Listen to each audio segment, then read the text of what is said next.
اس سے پہلے یہ عرض کرنا مناسب سمجھوں گا کہ آپ علیہ الصلاۃ والسلام کی وفات کے بعد آپ علیہ الصلاۃ والسلام کا نائب اور آپ علیہ الصلاۃ والسلام کا خلیفہ کون تھا، اس کے اندر دو باتیں سمجھنے کی ہیں۔ ان میں سے ایک بات اس کو وصایا وصیت کہتے ہیں اور دوسرے کو خلافت، مسئلہ خلافت کہا جاتا ہے۔ پہلی بات کہ آپ علیہ الصلاۃ والسلام نے اپنی وفات کے وقت کسی کے لیے خلیفہ بنانے کی، خلیفہ بننے کی وصیت کی تھی یا نہیں کی تھی، اس کے بارے میں گزشتہ جمعہ بھی عرض کر چکا ہوں کہ آپ علیہ الصلاۃ والسلام نے کسی بھی شخص کے لیے اپنی زندگی مبارک میں خلافت کی وصیت نہیں کی تھی۔ ہاں، آپ علیہ الصلاۃ والسلام کے بعد عمل سے یہ بات ثابت ہوتی تھی کہ آپ علیہ الصلاۃ والسلام کی چاہت یہ تھی کہ آپ علیہ الصلاۃ والسلام کے بعد اگر کوئی خلیفہ بننا ہے تو وہ حضرت سیدنا صدیق اکبر رضی اللہ تعالیٰ عنہ کی ذات ہے۔ جس طرح کہ حضرت صدیق اکبر کو اپنے مسلح پر اپنی زندگی میں کھڑا کر دینا اور اسی طرح مسجد نبوی میں کھلنے والے تمام دروازوں کو بند کر کے سیدنا صدیق اکبر رضی اللہ تعالیٰ عنہ کے دروازے کو کھلا چھوڑ دینا، اور اسی طرح حضرت سیدہ عائشہ صدیقہ رضی اللہ تعالیٰ عنہ کو یہ فرمانا کہ میرا دل یہ چاہتا ہے کہ میں ابو بکر صدیق کو بلاؤں اور ان کو وصیت کروں ان کی خلافت کی، لیکن پھر فرمایا کہ مجھے یقین ہے کہ جس قوم کے اندر ابو بکر موجود ہوں گے وہ قوم ابو بکر کے علاوہ کسی اور پر متفق نہیں ہوگی۔ ان اشارات سے آپ علیہ الصلاۃ والسلام نے بتلا دیا کہ میرے بعد خلیفہ کون ہوگا۔ لیکن کیا آپ علیہ الصلاۃ والسلام نے کسی کے لیے وصیت بھی کی تھی یا نہیں کی تھی، اس کے بارے میں گزشتہ جمعہ بھی عرض کیا تھا کہ آپ علیہ الصلاۃ والسلام نے اپنی زندگی میں اپنے بعد کسی کے لیے خلیفہ بننے کی وصیت نہیں کی تھی۔ اگر آپ علیہ الصلاۃ والسلام نے کسی کے لیے وصیت کی ہوتی پھر ثقیفہ بنی ساعدہ میں بیٹھ کر صحابہ اکرام مہاجرین اور انصار جب مشورہ کر رہے تھے کہ آپ کے بعد کون خلیفہ بنے گا تو پھر اس مشورے کی ضرورت ہی نہیں تھی، کیونکہ اب جب آپ علیہ الصلاۃ والسلام نے وصیت کر دی کہ میرے بعد فلاں آدمی خلیفہ بنے گا، پھر مشورے کا کیا مطلب ہے کہ آپ کے بعد خلیفہ کون ہوگا۔ اور اسی طرح یہ کہنا کہ حضرت علی رضی اللہ تعالیٰ عنہ کے لیے آپ علیہ الصلاۃ والسلام نے وصیت کی تھی، یہ بات بھی غلط ہے، کیونکہ جب ثقیفہ بنی ساعدہ میں صحابہ اکرام مشورہ کر رہے تھے کہ آپ کے بعد خلیفہ کون ہو، مہاجرین کی رائے یہ تھی کہ مہاجروں میں سے کوئی خلیفہ ہو، انصار کی رائے یہ تھی کہ انصار میں سے کوئی خلیفہ ہو، تو حضرت سعد بن عبادہ رضی اللہ تعالیٰ عنہ انصاری صحابی ہیں، ان کی رائے یہ تھی کہ انصار میں سے کوئی خلیفہ ہو۔ حضرت سیدنا صدیق اکبر رضی اللہ تعالیٰ عنہ نے وہاں پر آپ علیہ الصلاۃ والسلام کا فرمان پڑھ کے سنایا کہ آپ علیہ الصلاۃ والسلام نے فرمایا کہ الائمۃ من قریش، آپ کا خلیفہ قریش میں سے ہوگا، مہاجرین میں سے ہوگا۔ جب یہ حدیث مبارکہ صحابہ اکرام کے سامنے آئی تو وہ صحابہ خاموش ہو جاتے ہیں، اس حدیث کو مان لیتے ہیں۔ اگر آپ علیہ الصلاۃ والسلام نے کوئی اور وصیت کی ہوتی تو کوئی صحابی تو اٹھ کر یہ کہتا کہ اللہ کے رسول نے حضرت علی رضی اللہ تعالیٰ عنہ کے لیے وصیت کی ہے تو تم کیسے یہاں پر مشورہ کر رہے ہو۔ لیکن ذخیرہ احادیث میں دیکھا جائے کسی بھی صحابی نے اٹھ کر یہ نہیں کہا کہ آپ علیہ الصلاۃ والسلام نے حضرت علی کے لیے وصیت کی تھی، تم نے ان کو دوسروں کو خلیفہ کیوں بنایا ہے؟ پھر اس کے بعد سیدنا صدیق اکبر رضی اللہ تعالیٰ عنہ نے جب مسجد نبوی کے ممبر پر بیٹھ کر عمومی بیعت لی تھی، جو باقی صحابہ تھے ان سے بیعت لی تھی، اس وقت حضرت علی رضی اللہ تعالیٰ عنہ انہوں نے جب بیعت کی تو وہاں پر بھی انہوں نے یہ نہیں کہا کہ اللہ کے رسول نے میرے لیے وصیت کی تھی، آپ کیسے خلیفہ بن گئے؟ حضرت علی نے بھی یہ نہیں فرمایا۔ اگر کوئی وصیت ہوتی تو حضرت علی رضی اللہ تعالیٰ عنہ ضرور اس کا تذکرہ فرماتے۔ پھر اس کے بعد جب حضرت فاروق اعظم رضی اللہ تعالیٰ عنہ کا زمانہ آیا، جب ان کو حنجر لگتا ہے تو اس وقت ان سے بعد لوگوں نے یہ پوچھا کہ آپ اس دنیا سے جا رہے ہیں، آپ اپنے بعد کسی کو خلیفہ مقرر کر جائیں۔ حضرت فاروق اعظم رضی اللہ تعالیٰ عنہ نے فرمایا تھا، اگر میں اپنے بعد کسی کو خلیفہ مقرر نہیں کرتا پھر بھی درست ہے، کیونکہ آپ علیہ الصلاۃ والسلام نے اپنے بعد کسی کو خلیفہ مقرر نہیں کیا تھا، اور اگر میں اپنے بعد کسی کو خلیفہ مقرر کر جاؤں پھر بھی جائز ہے، کیونکہ حضرت ابو بکر صدیق رضی اللہ تعالیٰ عنہ نے اپنے بعد مجھے خلیفہ مقرر کیا تھا۔ اس سے بھی بات واضح ہوتی ہے کہ حضرت عمر فاروق رضی اللہ تعالیٰ عنہ نے جو یہ فرمایا کہ اپنے بعد اگر میں کسی کو خلیفہ نہ بنا کر جاؤں تو یہ درست ہے، کیونکہ آپ نے بھی اپنے بعد کسی کو خلیفہ نہیں بنایا۔ تو اس سے یہ بات معلوم ہوئی کہ آپ نے کسی کے لیے خلیفہ بننے کی وصیت نہیں کی تھی۔ اور اسی طرح حضرت سفیان ثوری رحمۃ اللہ علیہ وہ حضرت علی رضی اللہ تعالیٰ عنہ سے روایت نقل کرتے ہیں، حضرت علی رضی اللہ تعالیٰ عنہ کی شہادت کا وقت جب قریب آیا، ان کے اوپر حملہ ہوا، وہ بھی زخمی ہوئے، اس وقت ان سے بھی یہ سوال ہوا کہ آپ اپنے بعد کسی کو خلیفہ مقرر کر جائیں۔ انہوں نے بھی یہی جواب دیا کہ آپ علیہ الصلاۃ والسلام نے اپنے بعد کسی کو خلیفہ مقرر نہیں کیا، امت حضرت ابو بکر صدیق پر متفق ہوئی ہے، جب آپ علیہ الصلاۃ والسلام نے اپنے بعد کسی کو خلیفہ مقرر نہیں کیا تو میں بھی اگر کسی کو خلیفہ مقرر نہیں کرتا تو اس کے اندر کوئی حرج نہیں ہے۔ یعنی حضرت علی رضی اللہ تعالیٰ عنہ بھی اس رائے کا اظہار کر رہے ہیں کہ آپ علیہ الصلاۃ والسلام نے اپنے بعد کسی کو خلیفہ مقرر نہیں کیا تھا۔ پھر یہ کہنا کہ جس طرح کے اہل تشیع یہ بات بڑے زور شور سے اٹھاتے ہیں کہ جب حضرت ابو بکر صدیق رضی اللہ تعالیٰ عنہ خلیفہ بنے تو اس وقت حضرت علی رضی اللہ تعالیٰ عنہ ایک ایک مہاجر ایک ایک انصاری کے پاس جا کر یہ کہتے رہے کہ آپ علیہ الصلاۃ والسلام نے میرے لیے وصیت کی تھی، حضرت ابو بکر صدیق رضی اللہ تعالیٰ عنہ خلیفہ بن گئے۔ کسی مہاجر کسی انصاری نے حضرت علی رضی اللہ تعالیٰ عنہ کی بات کو نہیں سنا سوائے 4 صحابہ کے، جن میں حضرت سلمان فارسی، حضرت مقداد وغیرہ ہیں۔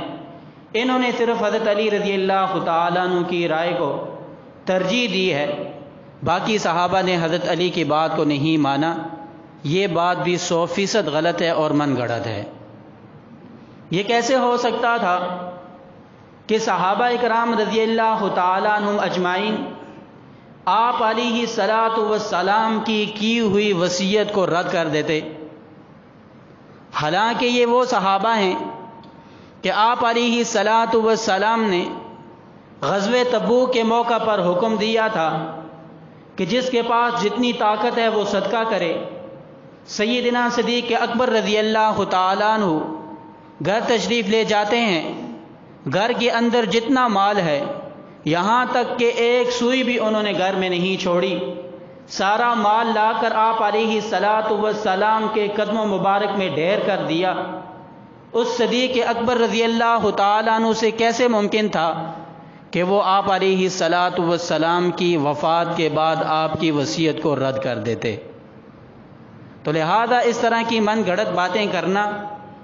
تو یاد رکھیے ان کا حقیقت کے ساتھ کوئی تعلق نہیں ہے۔ پھر جب حضرت ابو بکر صدیق رضی اللہ تعالیٰ عنہ خلیفہ بنے، پھر یہاں پر ایک سوال اور اٹھایا جاتا ہے کہ وہ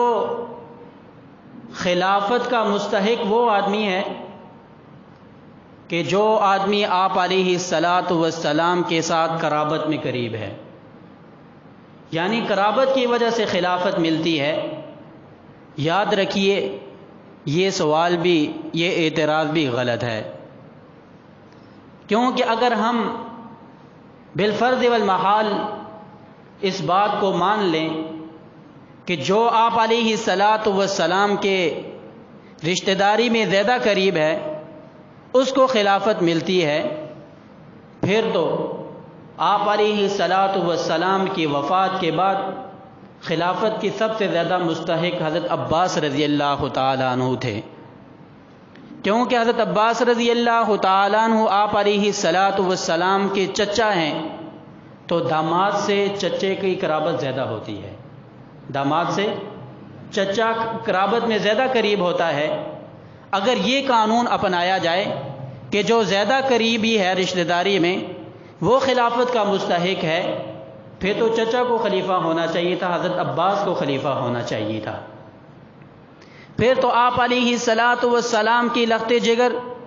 حضرت سیدہ فاطمہ رضی اللہ تعالیٰ عنہ، ان کو آپ علیہ الصلاۃ والسلام کا نائب ہونا چاہیے تھا، کیونکہ بیٹی تعلق میں اپنے باپ کے زیادہ قریب ہوتی ہے بنسبت داماد کے۔ پھر حضرت فاطمہ کے بعد حضرت حسن رضی اللہ تعالیٰ عنہ کو خلیفہ ہونا چاہیے تھا، کیونکہ نواسہ یہ داماد سے زیادہ تعلق میں قریب ہوتا ہے۔ پھر حضرت حسن کی شہادت کے بعد حضرت حسین کو خلیفہ ہونا چاہیے تھا، کیونکہ نواسہ داماد سے زیادہ تعلق میں قریب ہوتا ہے۔ اگر تم یہ قانون اپناتے ہو کہ رشتہ داری میں جو زیادہ قریب ہے وہ خلیفہ ہونا چاہیے، اس اعتبار سے بھی حضرت علی رضی اللہ تعالیٰ عنہ پہلے خلیفہ نہیں بن سکتے۔ بہرحال، اور اسی طرح آپ علیہ الصلاۃ والسلام نے اپنی دو صاحبزادیاں حضرت رقیہ اور حضرت ام کلثوم رضی اللہ تعالیٰ عنہما وہ حضرت عثمان کے نکاح میں دی تھی۔ اگر حضرت علی رضی اللہ تعالیٰ عنہ آپ علیہ الصلاۃ والسلام کے ایک دفعہ داماد ہیں تو حضرت عثمان رضی اللہ تعالیٰ عنہ آپ علیہ الصلاۃ والسلام کے 2 دفعہ داماد ہیں۔ پھر تو حضرت عثمان رضی اللہ تعالیٰ عنہ کی قرابت آپ علیہ الصلاۃ والسلام کے ساتھ زیادہ ہے، پھر تو آپ علیہ الصلاۃ والسلام کے بعد حضرت عثمان رضی اللہ تعالیٰ عنہ کو خلیفہ ہونا چاہیے تھا۔ تو لہذا یہ سوال ہی غلط ہے کہ جو زیادہ قرابت میں آپ کے قریب ہے، جو زیادہ رشتہ داری میں آپ کے قریب ہے، اس کو خلیفہ ہونا چاہیے، بلکہ ہم اہل سنت والجماعت کا یہ عقیدہ ہے کہ آپ علیہ الصلاۃ والسلام کے بعد خلافت کا وہ آدمی زیادہ مستحق ہے کہ جس کا مقام آپ علیہ الصلاۃ والسلام کے بعد اس امت میں سب سے زیادہ ہے۔ یاد رکھیے تمام مخلوقات میں آپ علیہ الصلاۃ والسلام کا مقام سب سے اعلیٰ ہے۔ پھر آپ علیہ الصلاۃ والسلام کے بعد انبیاء اکرام علیہم السلام کا مقام ہے۔ انبیاء اکرام میں آپ علیہ الصلاۃ والسلام کے بعد حضرت ابراہیم علیہ الصلاۃ والسلام کا مقام ہے۔ حضرت ابراہیم علیہ الصلاۃ والسلام کے بعد موسیٰ علیہ الصلاۃ والسلام کا زیادہ مقام ہے۔ پھر انبیاء اکرام کے بعد اگر مخلوقات میں سب سے زیادہ اعلیٰ اور عرفہ شخصیت ہے وہ سیدنا صدیق اکبر رضی اللہ تعالیٰ عنہ کی ہے۔ لہذا ہمارے اہل سنت والجماعت کا یہ عقیدہ ہے آپ علیہ الصلاۃ والسلام کے بعد خلیفہ وہ شخص بن سکتا ہے کہ جو مقام کے اعتبار سے زیادہ اعلیٰ ہو، کیونکہ اللہ تعالیٰ نے قرآن میں فرمایا کہ ان اکرمکم عند اللہ اتقاکم، تم میں سے سب سے زیادہ عزت والا وہ ہے کہ جو تم میں سے سب سے زیادہ متقی ہو۔ یعنی مقام کی کسوٹی اور بنیاد قرآن نے تقوی کو بنایا ہے، کسی قرابت کو نہیں بنایا، کیونکہ اگر بات قرابت کی جائے، اس طرح تو ابو لہب بھی آپ علیہ السلام کا چچا تھا۔ اگر بات قرابت کی جائے، اس طرح ابو طالب بھی آپ علیہ السلام کے چچا تھے، لیکن ابو طالب انہوں نے بھی کلمہ نہیں پڑھا، ابو لہب بھی جہنم واصل ہوا۔ اگر رشتہ داری کی بات کی جائے تو ان کا تعلق آپ علیہ السلام کے ساتھ زیادہ تھا۔ پھر یہ سوال اٹھایا جاتا ہے کہ ہم یہ کہتے ہیں کہ اگر قرابت کی بات کی جائے تو حضرت عثمان رضی اللہ تعالیٰ عنہ آپ علیہ السلام کے دوہرے داماد ہیں۔ پھر یہ سوال اٹھایا جاتا ہے کہ آپ علیہ السلام کی دونوں صاحبزادیاں حضرت رقیہ اور حضرت ام کلثوم رضی اللہ تعالیٰ عنہما، وہ حضرت خدیجہ کی اولاد نہیں تھی،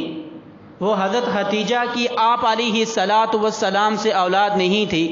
بلکہ وہ حضرت خدیجہ کی پہلے خاوند سے اولاد تھی۔ یاد رکھیے کہ یہ بات بھی 100% غلط ہے، کیونکہ آپ علیہ السلام کا نکاح 25 سال کی عمر میں، حضرت خدیجہ کی عمر 40 سال تھی۔ جب آپ علیہ السلام کا نکاح حضرت خدیجہ سے ہوا، آپ علیہ السلام کو نبوت ملنے سے پہلے جو اولاد ہوئی حضرت خدیجہ سے، ان میں سے حضرت زینب رضی اللہ تعالیٰ عنہ، حضرت رقیہ رضی اللہ تعالیٰ عنہ، حضرت ام کلثوم رضی اللہ تعالیٰ عنہ اور حضرت قاسم رضی اللہ تعالیٰ عنہ ہیں۔ یعنی یہ ایک بیٹا اور 3 بیٹیاں آپ علیہ السلام کی حضرت ام حتیجہ رضی اللہ تعالیٰ عنہ سے نبوت ملنے سے پہلے کی ہے، کیونکہ آپ علیہ السلام کا نکاح حضرت خدیجہ سے 25 سال کی عمر میں ہوا ہے، اور آپ علیہ السلام کو نبوت 40 سال کی عمر میں ملی ہے۔ اس دوران، اس 15 سال کے عرصے میں آپ علیہ السلام کا ایک بیٹا اور 3 بیٹیاں حضرت خدیجہ رضی اللہ تعالیٰ عنہ کے بطن سے پیدا ہوئی ہیں۔ پھر نبوت ملنے کے بعد حضرت فاطمہ رضی اللہ تعالیٰ عنہ اور اسی طرح باقی آپ علیہ السلام کے بیٹے طاہر، ابراہیم وغیرہ، یہ حضرت خدیجہ کے بطن سے ہوئے ہیں۔ تو یہ بات کہنا کہ آپ علیہ السلام کے حضرت زینب، رقیہ اور ام کلثوم رضی اللہ تعالیٰ عنہن اجمعین یہ آپ علیہ السلام کی بیٹیاں نہیں تھیں، یہ بات غلط ہے۔ یہ بات اہل روافض اور اہل تشیع کی اپنی کتاب میں لکھا ہوا ہے، اصول کافی ان کی کتاب ہے، اس کے اندر 277 صفحے کے اندر واضح طور پر انہوں نے خود لکھا ہے کہ حضرت رقیہ، حضرت ام کلثوم اور حضرت زینب رضی اللہ تعالی عنہن یہ آپ علیہ السلام کی حضرت خدیجہ سے بیٹیاں تھیں۔ تو لہذا یہ سوال غلط ہے کہ یہ آپ علیہ السلام کی بیٹیاں نہیں تھیں۔ آپ علیہ السلام کی 4 بیٹیاں تھیں۔ بڑی بیٹی کا نام حضرت زینب رضی اللہ تعالی عنہ، جن کا نکاح حضرت ابو العاص رضی اللہ تعالی عنہ کے ساتھ ہوا، اور دوسری بیٹی آپ علیہ السلام کی ام کلثوم، اور تیسری بیٹی حضرت رقیہ رضی اللہ تعالی عنہما۔ ان دونوں کا نکاح حضرت عثمان غنی رضی اللہ تعالی عنہ کے ساتھ ہوا۔ حضرت عثمان رضی اللہ تعالی عنہ کو ذوالنورین کیوں کہا جاتا ہے؟ حضرت عثمان رضی اللہ تعالی عنہ کو ذوالنورین کیوں کہا جاتا ہے؟ ذوالنورین کا معنی ہوتا ہے 2 نوروں والے۔ ذوالنورین کا معنی ہوتا ہے 2 نوروں والے۔ 2 نوروں والے ان کو اس لیے کہا جاتا ہے کہ آپ علیہ السلام کی 2 بیٹیوں کا نکاح حضرت عثمان رضی اللہ تعالی عنہ کے ساتھ ہوا ہے۔ پھر آپ علیہ السلام نے فرمایا کہ اگر میری 100 بیٹیاں ہوتی میں یکرے بعد دیگرے ان کا نکاح حضرت عثمان رضی اللہ تعالیٰ عنہ کے ساتھ کر لیتا۔ یہ مقام اللہ تعالیٰ نے حضرت عثمان رضی اللہ تعالیٰ عنہ کو دیا ہے۔ پھر یہ سوال اٹھایا جاتا ہے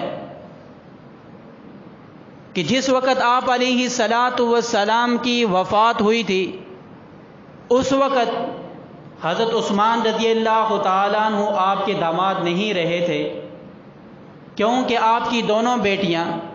آپ کی زندگی میں وفات پا چکی تھیں۔ جو دو بیٹیوں کا نکاح حضرت عثمان کے ساتھ ہوا تھا، حضرت رقیہ اور حضرت ام کلثوم رضی اللہ تعالیٰ عنہما، تو یہ دونوں بیٹیاں آپ علیہ الصلاۃ والسلام کی زندگی میں وفات پا چکی تھیں، تو لہذا جب آپ علیہ الصلاۃ والسلام اس دنیا سے تشریف لے گئے تو اس وقت حضرت عثمان رضی اللہ تعالیٰ عنہ آپ کے داماد نہیں تھے۔ یاد رکھیے کہ یہ سوال بھی غلط ہے، یہ اعتراض بھی غلط ہے، کیونکہ اگر کسی کے ساتھ ایک رشتہ ہو تو وہ رشتہ قرابت باقی رہتا ہے، وہ تعلق باقی رہتا ہے۔ اگر بالفرض آپ کی بات مان لیں کہ آپ علیہ الصلاۃ والسلام جب ان کی وفات ہوئی اس وقت حضرت عثمان آپ علیہ الصلاۃ والسلام کے داماد باقی نہیں رہے، کیونکہ دونوں بیٹیاں فوت ہو چکی تھیں۔ اگر اس قانون کو ہم مان لیں تو آپ علیہ الصلاۃ والسلام کی وفات کے بعد 6 ماہ بعد حضرت سیدہ فاطمہ رضی اللہ تعالیٰ عنہ کی وفات ہو گئی تھی۔ پھر اس کا کیا مطلب ہوا کہ 6 ماہ کے بعد حضرت علی بھی آپ علیہ الصلاۃ والسلام کے داماد نہ رہے، کیونکہ حضرت فاطمہ رضی اللہ تعالیٰ عنہ کی وفات آپ علیہ الصلاۃ والسلام کے فوت ہونے کے 6 ماہ بعد حضرت فاطمہ کی وفات ہو چکی تھی۔ اگر یہ قانون اپنایا جائے کہ بیٹی کے فوت ہو جانے کے بعد داماد نہیں رہتا، پھر تو آپ علیہ الصلاۃ والسلام کی وفات کے بعد حضرت علی رضی اللہ تعالیٰ عنہ آپ علیہ الصلاۃ والسلام کے داماد نہ رہے، پھر یہ جتنا سادات سید خاندان ہے اس کی تو حقیقت ختم ہو جاتی ہے، کیونکہ 6 مہینے کے بعد حضرت علی رضی اللہ تعالیٰ عنہ کا آپ کے ساتھ تعلق نہیں رہا، تو پھر تو حضرت علی رضی اللہ تعالیٰ عنہ کا جو مقام آپ علیہ الصلاۃ والسلام کے ساتھ قرابت کی وجہ سے ہے وہ مقام ہی ختم ہو جاتا ہے۔ تو یہ گویا کہ حضرت عثمان رضی اللہ تعالیٰ عنہ کی مخالفت میں یہ حضرت علی رضی اللہ تعالیٰ عنہ کا مقام خود گرا رہے ہیں۔ اس لیے جو تعلق دامادی اللہ تعالیٰ نے حضرت عثمان رضی اللہ تعالیٰ عنہ کو دیا ہے، تو اسی طرح تعلق دامادی حضرت علی رضی اللہ تعالیٰ عنہ کا بھی ہے۔ بیٹی اگرچہ فوت ہو جائے، سسر اور داماد کا یہ تعلق یہ باقی رہتا ہے۔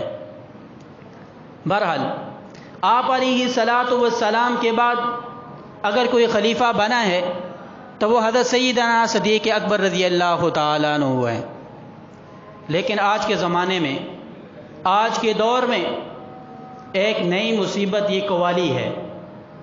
اس قوالی کے اندر ہمارے اہل سنت والجماعت کے عقائد کے اوپر حملہ کیا جاتا ہے۔ مختلف قوالیاں آئی ہوئی ہیں، مثال کے طور پر ایک قوالی اکثر جگہوں پر آپ نے سنی ہوگی کہ دما دم مس کلندر علی دا پہلا نمبر، دما دم مس کلندر علی دا پہلا نمبر۔ یاد رکھیے حضرت علی رضی اللہ تعالیٰ عنہ کو جو آدمی پہلا خلیفہ مانتا ہے وہ سارے دین اسلام کو باطل کر رہا ہے۔ کس طرح وہ سارے دین اسلام کو باطل کر رہا ہے؟ جو آدمی یہ کہتا ہے کہ آپ علیہ الصلاۃ والسلام نے اپنی وفات کے وقت حضرت علی رضی اللہ تعالیٰ عنہ کے لیے خلیفہ بننے کی وصیت کی تھی، پہلے خلیفہ حضرت علی رضی اللہ تعالیٰ عنہ ہیں، تو پھر اس کا یہ مطلب بنتا ہے کہ نعوذ باللہ صحابہ کرام رضی اللہ تعالیٰ عنہ اجمعین نے آپ علیہ الصلاۃ والسلام کے حکم کو پس پش ڈال دیا، آپ علیہ الصلاۃ والسلام کی اس وصیت کو رد کیا ہے، تو پھر تو یہ تان حضرت صحابہ اکرام پر آتا ہے،